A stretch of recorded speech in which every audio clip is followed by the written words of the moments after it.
Which industries does Warren Buffett avoid? Well, there's three of them that he mentions in his letters to his shareholders, and that is airlines. They have a negative earnings. The high gasoline prices cause them to lose money, and in a recession they transport less, and they pay a very small dividend, and you're paying about 4 times the price of their assets. So when we take the value and divide it by the price, we come out with a score, a negative 0.7, which is less than 2. Scores that are less than 2 are negative and they should fall. So they're overpriced and you don't get enough earnings out of them.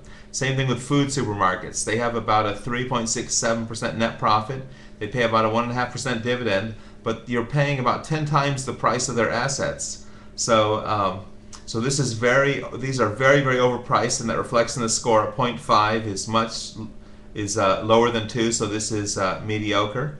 Auto manufacturers, same thing. They're losing money. They pay a good dividend, but they're overpriced, 4.5 times the price of their assets for companies that are losing money. They're overpriced, and they have a negative score of 0.5.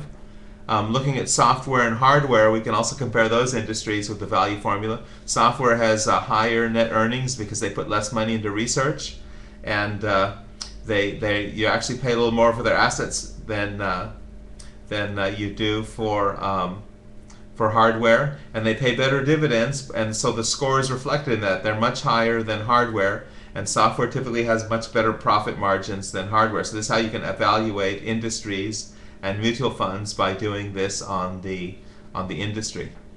Tobacco, they have good earnings, they have good net earnings, good dividends, but they're overpriced. They're paying 13 times their assets for the stock, so they come out with a 1.5. So they're just overpriced.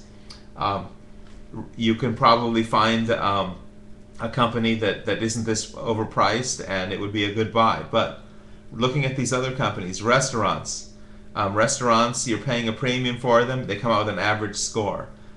Insurance companies, they have a very low price to book. You're only paying 17% more than their assets, but their earnings are poor right now. They have an average score. Savings and loans have a high score, but since foreclosures are increasing, their net earnings are likely to continue to fall. 2009, 10, 11, and 12, as the Alt-A and option arms loans adjust. In a weak economy, more people are likely to abandon their homes, and they're likely to lose more with foreclosures. So this is likely to still fall. I expect this to fall down like the central banks. I expect this to fall in half, and this score I expect to at least fall in half or a third still.